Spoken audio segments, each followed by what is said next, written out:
Hey everybody, Hugh Brownstone for Three Blind Men and an Elephant. And today we're going to take a look at the Panasonic GX85. A very interesting little camera because in many ways it competes with the entire Sony A6 series. The A6000, the A6300, and the A6500. The headline signature of the GX85? In-body image stabilization at less than half the price of the A6500. But it's not just the IBIS which is so interesting to me. These little lenses in micro four thirds are fantastic. Check this out, a Summilux 15mm f1.7. Tiny, beautiful. Or how about this one? An Olympus 75mm f1.8. Also beautiful, tiny. But we'll get into it, so stay tuned. Here we go. Of course, we're three blind men and an elephant, not two, so we do need a third perspective. In this case, image stabilization courtesy of an Apple iPhone 7 Plus. Now, what you're seeing this moment is with the wide-angle lens, and it looks pretty darn good. I alluded to that when I talked about the A6500 when I was in Austin, Texas. But when you switch to the longer lens, you see that there's no image stabilization at all.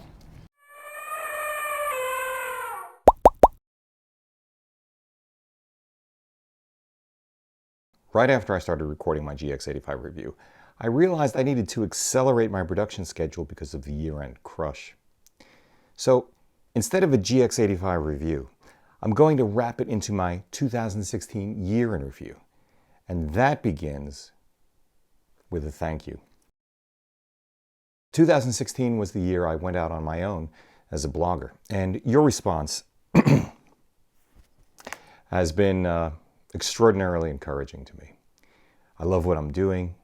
I love what we're doing together. And it looks like, with your continued support, 2017 is going to be a much bigger year. So, thank you. Thank you.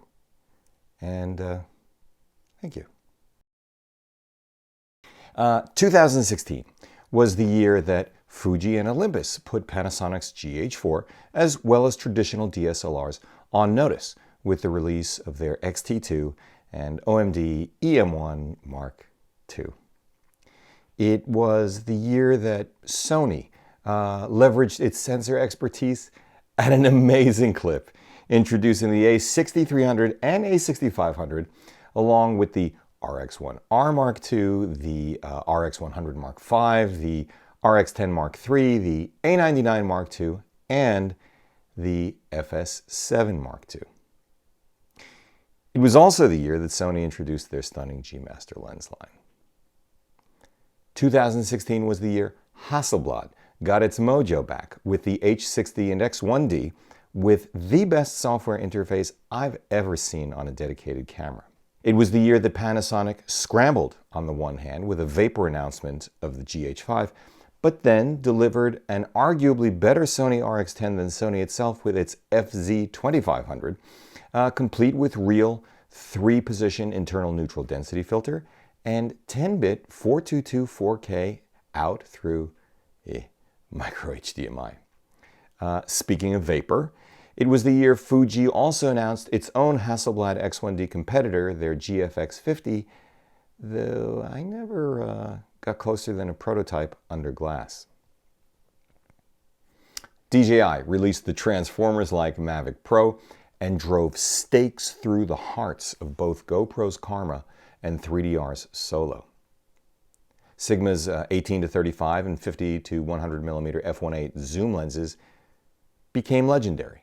And it was also the year Sigma entered the geared cine lens space at price levels giving nothing away to Zeiss or Canon.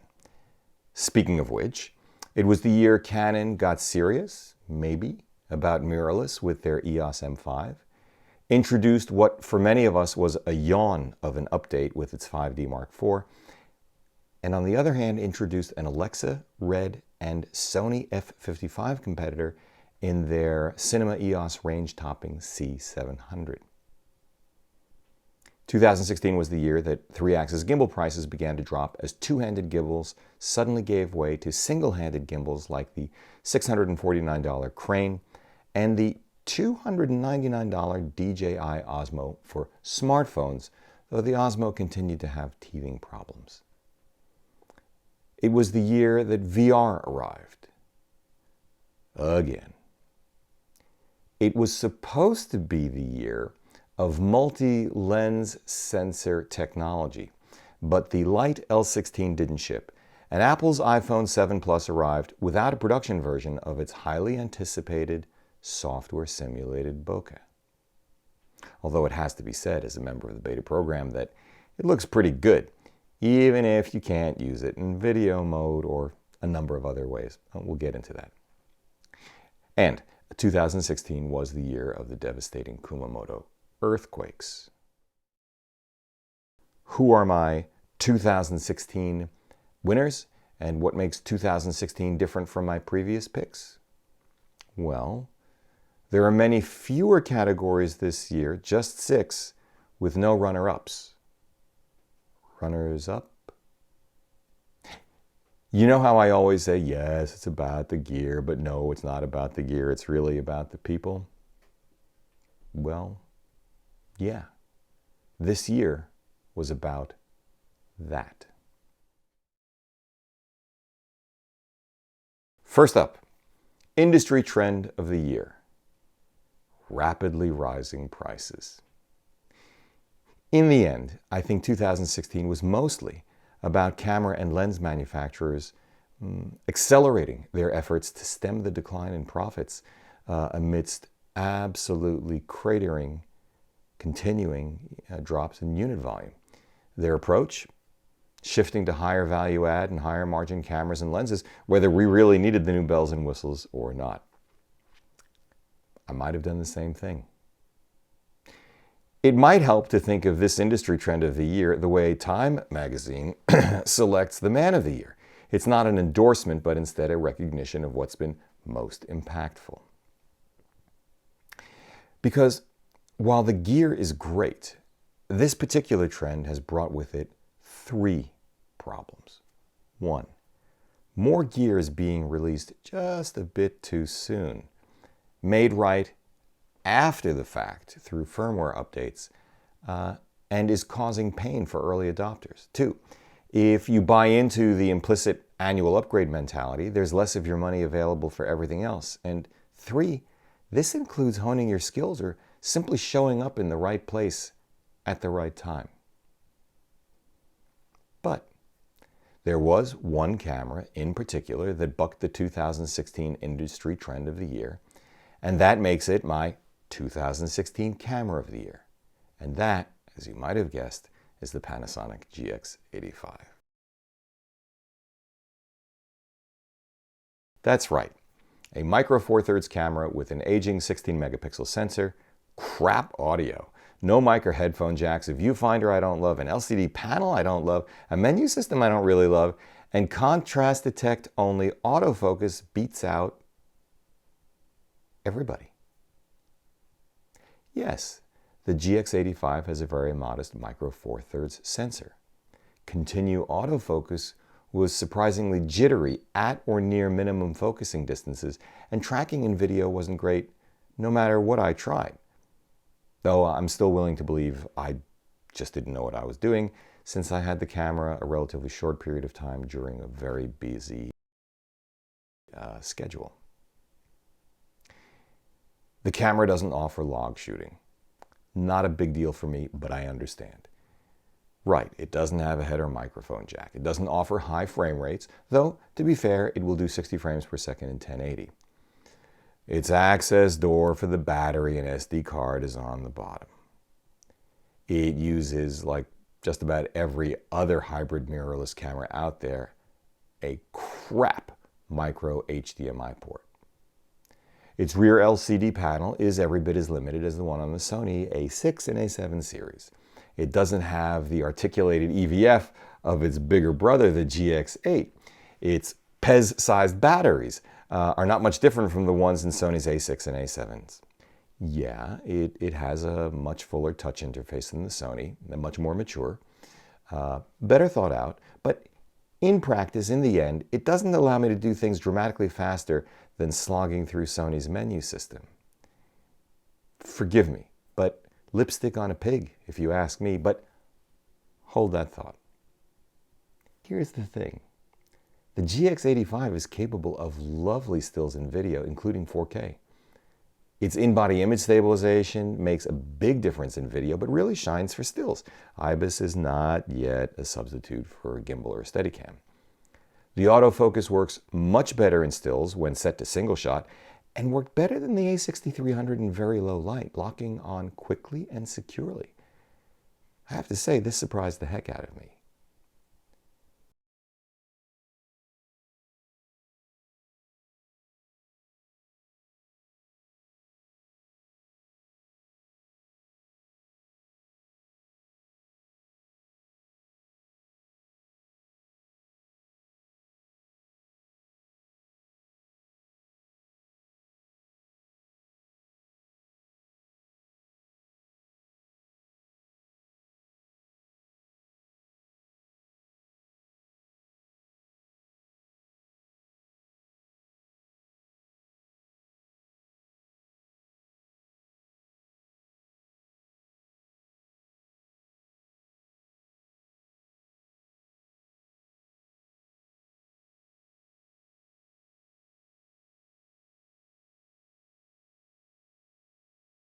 That shutter problem found earlier in Pani 4K recording hybrids is apparently solved.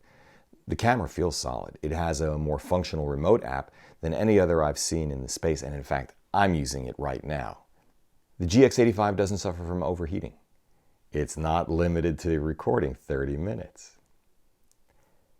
The 4/3 ecosystem, the Micro Four Thirds ecosystem, has evolved to offer stellar native mount lenses and no longer needs adapted lenses, but the IBIS will take good care of you if you do, or if you use native mount unstabilized lenses. Hold that thought too. Native Micro Four Thirds lenses at the higher end, especially primes, are smaller, lighter, cheaper,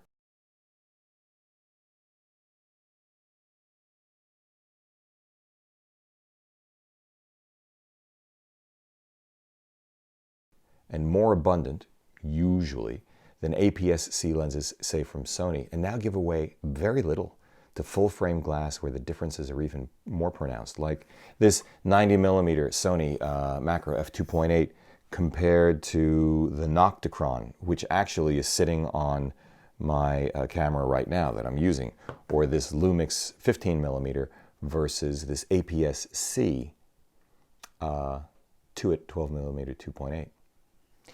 The Voigtlander f0.95 manual focus primes knock my socks off. Ditto the Leica Nocticron 42.5 f1.2, both for its image quality and physical design. A real aperture ring, yay, and real switches for autofocus and image stabilization. Olympus's 75mm f1.8 doesn't wow me ergonomically, but it's tiny, its image quality is excellent, and it's well priced. The Sumilux that I just held up, the 15mm 1.7, is tiny, inexpensive, sharp, and lovely to hold in hand. And I love the Vajra primes. There are many more lenses out there, though Sigma's best art series lenses, like the Sigma 1.8 zoom pair and native Micro Four Thirds mount, are notable for their absence. About those unstabilized lenses, turns out there aren't that many prime lenses in Micro Four Thirds or Sony land that are stabilized. You'll find most of the stabilized ones at the lower end, the Nocticron being a notable exception. So you may find that you're not getting the full 5-axis promise as much as you'd anticipated. Now, about that lower end, I hated my brief time with Pani's consumer kit lens, the 12 to 32mm f3.5 to 5.6, because it doesn't even have a focus ring. That's just a zoom. And the manual focus sliding interface is crap, but this lens is tiny. I guess what's fairest to say is that I'm not the target audience for this. Like I was saying, I really wish the Olympus 75mm 1.8 had an actual aperture ring and a physical on-off switch like the Nocticron. I wish it had image stabilization too, while we're at it. And I wish all fly-by-wire lenses still had hard stops at minimum focusing distance and infinity. Now, I don't care about crap audio because I use a separate recorder. I don't care about the sensor's more limited dynamic range and low light performance that much, although I love my Sony sensors, APS-C sensors, because the differences in the real world, courtesy of the internet, often, are usually not as big as you'd think, especially when you light properly. And the Panny's 4K is clearly crisper than the 6300's 1080p, even down-res, and that's what we usually distribute anyway. Besides, there's always neat noise reduction if that's the way you want to go. At $697 for the body only, the GX85 is half the price of a Sony a6500, just under half the price of a Fuji X-T2, and a third of the price of the OMD EM1 Mark II. It's also got image stabilization that the Fuji X-T2 doesn't. Put differently, the GX85 is an almost a6500 with a few things it actually does better, along with those few things it does worse. But for a6000 pricing, well, not quite. It looks like that a6000 price cut for the holidays is still here, so that's a pretty awesome $398. In fact, maybe that's why I like the GX85 so much. It's essentially the most cost-effective update to the a6000, its truest spiritual heir, limitations and all. Now, don't get me wrong. Stellar speed, superior sensor and autofocus, big, bright, high-resolution viewfinder, weather sealing, ergos, and an internal neutral density filter are worth paying for, and Sony, Fuji, Olympus, and others offer them to varying degrees in other cameras. It's just that no one offers all of these features in any one camera that I can or am willing to afford. The GX85 wins Camera of the Year not because it's sexy, perfect, or brilliant, but because it's so darned pragmatic and saves you enough so that you can buy another lens or two or even a plane ticket.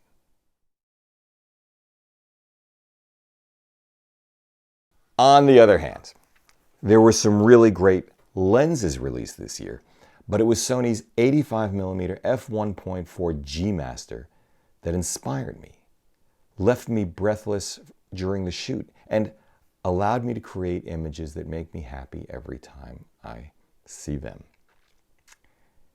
Call it my 2016 Lens of the Year. Although, to be honest, from the first moment I attached it to an a6300 and peered through the viewfinder back in February, it was always going to be my Lens of the Year.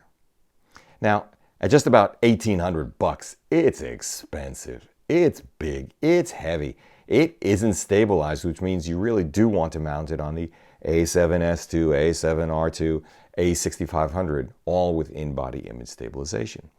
And those cameras are expensive too. But oh God, the speed, the image quality, the shallow depth of field, and the meatiness of it. The 85 1.4 G Master is the first lens I've ever used for which I'd actually buy a camera rather than the other way around. It's especially delectable when used in crop mode, as it offers just about the same field of view as my favorite full-frame portrait focal length, 135 millimeters. If I had the money, I'd buy it. Even if I only used it a dozen times a year, I'd take it over other fantastic glass I've gone hands-on with, including the Zeiss Batis 85mm f1.8, fantastic. Zeiss Milvus 100mm f2.0, manual focus, love it. And the image-stabilized Sony FE 90mm 2.8 macro I just showed you, which I actually bought with my own hard cash. The 85mm 1.4 G Master is a lens you can hold on to for decades.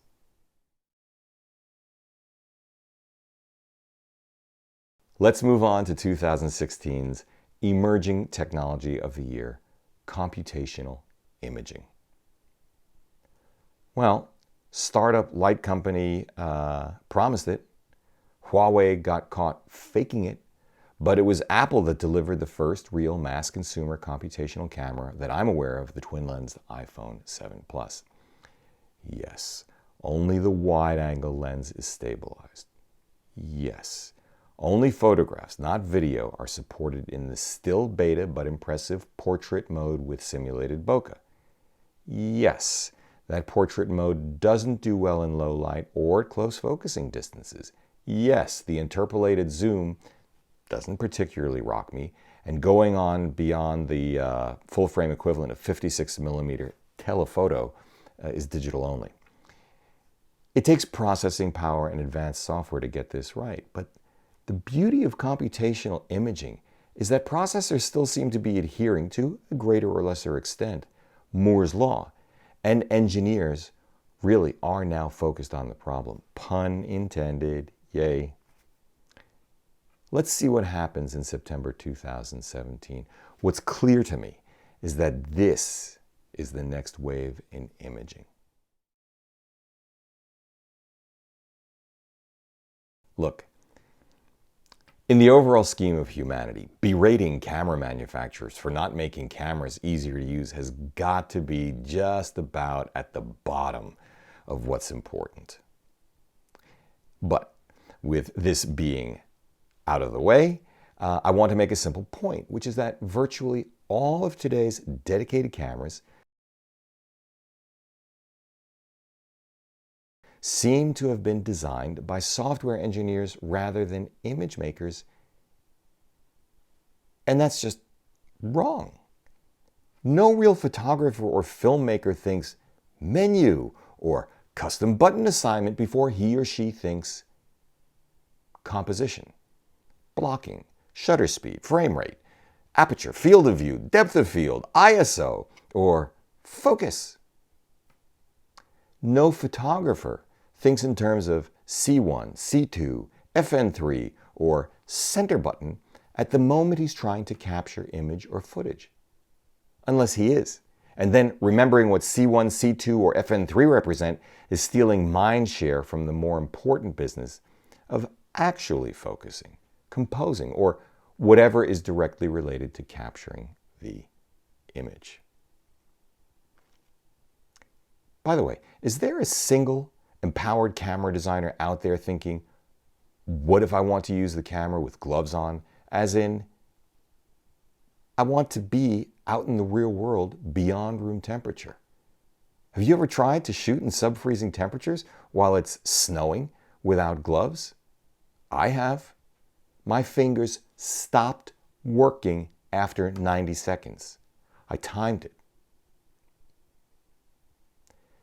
Cartier-Bresson had precisely 4 technical choices to make once he loaded his film into his camera: framing, focusing, shutter speed, and f-stop. And yeah, okay, those are artistic choices as well. When he was loading his camera, he had just 2 technical/artistic decisions: which film and which lens. But the even more important decision was, where do I want to be today to capture what kind of images? And the most important decision Cartier-Bresson made? The precise moment he pressed the shutter release. Now, to take just one example of how silly camera ergonomics have become, even when one has a good touch interface, let's look at this year's winning camera, the little GX85. It has 4 function buttons, FN, all of which have something other than FN written on them. 2 of its 3 dials have no markings at all. Does Panasonic have a more mature touch interface than Sony? Yeah, sure it does, because it allows you to do things other than just focus, like setting the white balance. On the other hand, you'd expect that you can tap on a shutter speed or an aperture or an ISO and that's going to take care of it. Well, the answer is no. You can go to a quick menu and then you have the option, like you do on the Sony function bar, of setting it. So there are inconsistencies even here. But the real issue for me, beyond that, is that when you go into the Panasonic menu, it's got 5 different folders along the side of the screen. Sony has 6 across the top of the screen. Panasonic tries to explain what it is that you're looking at. Rec, I guess that's record. But why is photo style grayed out? But this happens with all kinds of cameras, and it means studying for it like you're going to study for a driver's test or maybe a pilot's exam. This just blows my mind. There are 8 different pages of parameters here. And when you go into any one of them, hey, maybe you'll only get 3. Maybe you'll only get 2. Maybe you get 4.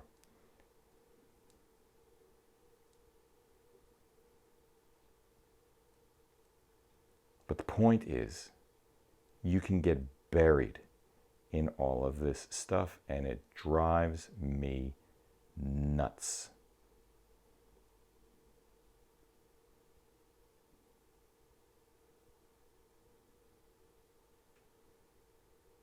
Why do I have to go this far into a menu to find one of the half dozen important things when you're shooting video?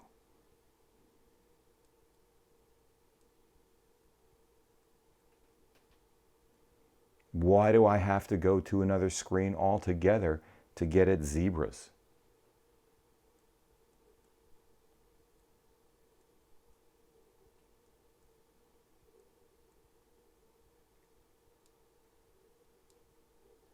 I have to admit, this is nice, a picture, but you've got to be kidding me. You know, I can't imagine that if Cartier-Bresson were to look at this today, he'd decide to go into carpentry instead.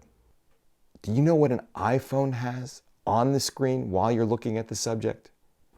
Pano, square, portrait, photo, video, slow-mo, time-lapse. You know how many choices are sitting beneath each one? None. To be fair, you do have to choose 1080 or 4K under one parameter, slow motion speed under another. And I think there's a burst. Oh, by the way, 120 frames, crazy burst speeds. You do have the option of swiping up or down to change the exposure, or tapping somewhere else on the screen to focus. And you always can get another app like Filmic Pro for more control. But here's the thing. Even a smartphone is now way more complicated than Cartier-Bresson's Leica 3A. And of course, he could use the Leica while wearing gloves.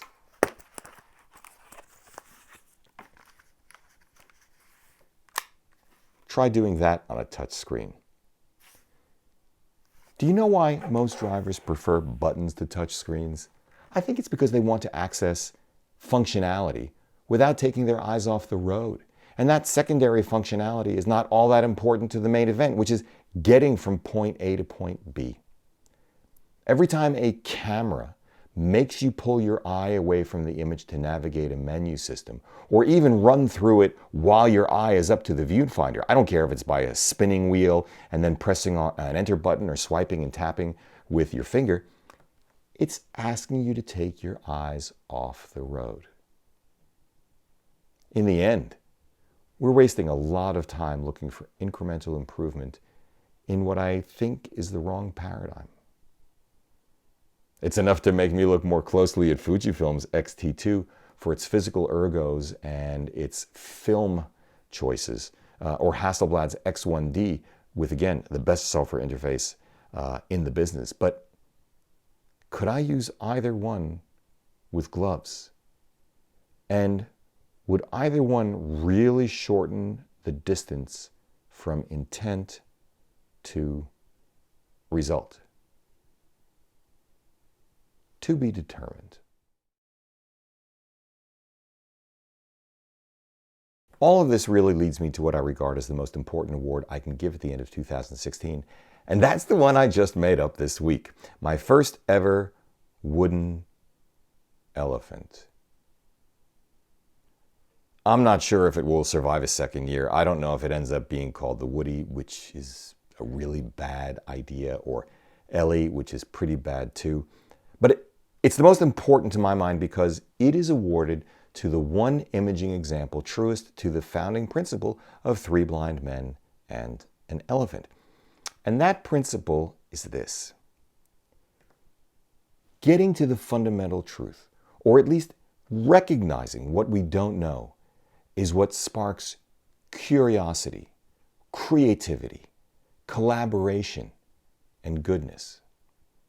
By the way, you may be asking, why wooden instead of golden?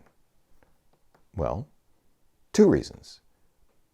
One, Moses comes down from the mountain holding the Ten Commandments, only to find during his absence that the people have sculpted a golden calf idol so they can pray to it.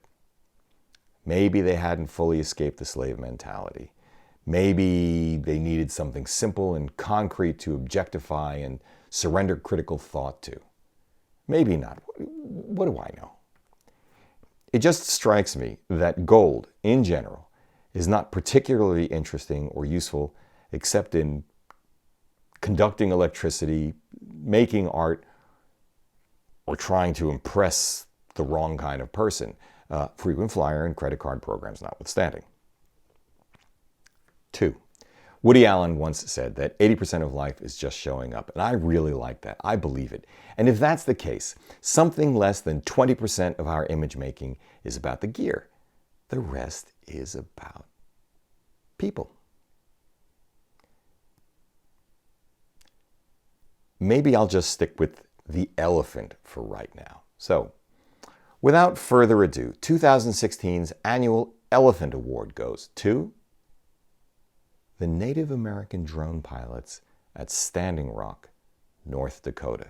Now, don't whine about politics. I'm not going to take a side here, although I do elsewhere.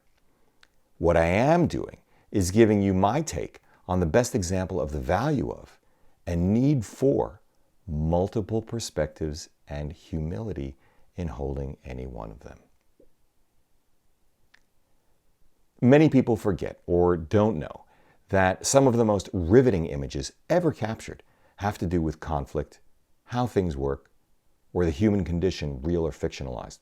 Even if my favorite image of all time is Arnold Newman's portrait of Igor Stravinsky at his piano. Think, for example, Matthew Brady's Civil War photographs of the 1860s, Edward Muybridge's Horse in Motion study of the 1880s, Sergei Eisenstein's Battleship Potemkin of 1925, or Fritz Lang's Metropolis of 1927. Dorothea Lange's Dust Bowl pictures of the 1930s, or her American-Japanese internment camp photographs of the 1940s. The civil rights photographs by a number of different photographers in the 1960s and 1970s. Tank Man in Tiananmen Square, 1989. Smartphone footage of police shootings over the last 2 years. Things are not always as they seem, nor how people want you to see them. One man's subjective truth might not be another's, and neither might be the actual truth.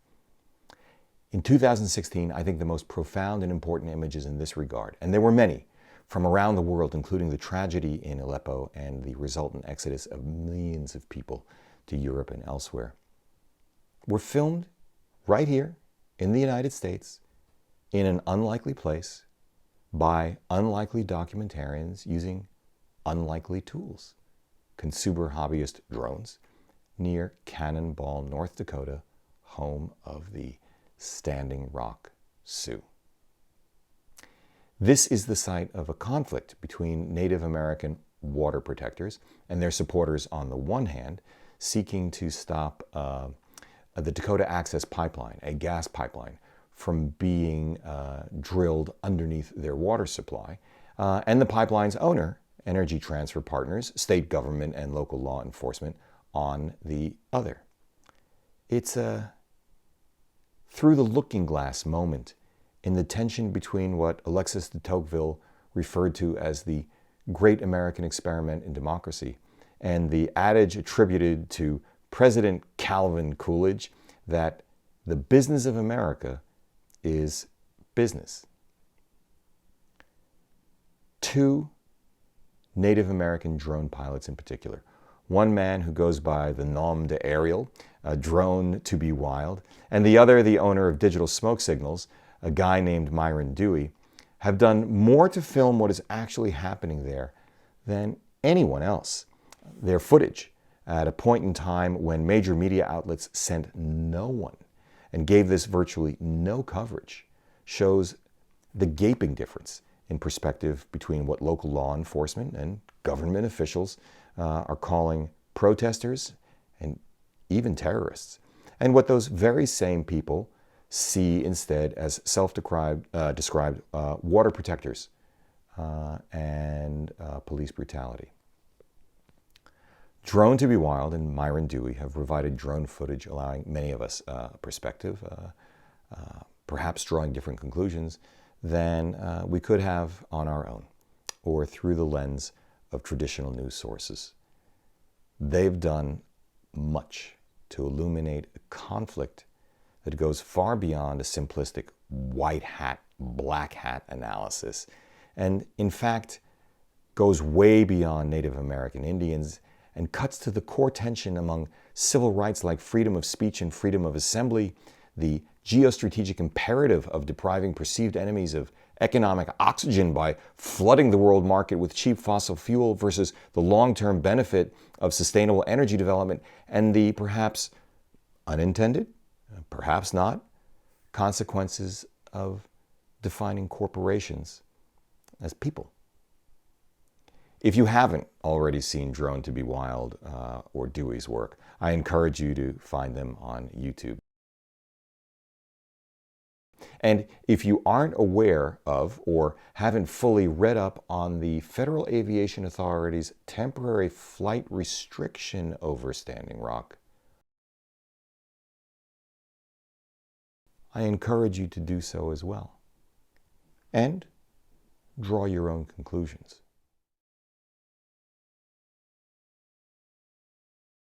That's it for 2016. No awards for drones, dedicated video cameras, audio, lighting, or any of at least a dozen other categories because, frankly, I haven't gone hands-on with enough of them, and I don't think I have enough perspective to pick the best otherwise. If you, on the other hand, want my sense of what's really good based on what I've been reading, well, you can always ask and we can have a discussion in the comments section below, which I enjoy so thoroughly. Anyway, if you like what you've seen here, please subscribe, give a thumbs up, consider using the links below, the affiliate links to support the channel. I really appreciate it. And as I just suggested, join the conversation in the comments below. I know this last award may be controversial to some, and that's okay, as long as the discussion is thoughtful and civil that follows. Because, man, oh man, we need the thoughtfulness, civility, and humility that the parable of the 3 blind men and an elephant teaches us now more than ever. For 3 blind men and an elephant, I'm Hugh Brownstone. Have a happy, healthy, merry. See you next time.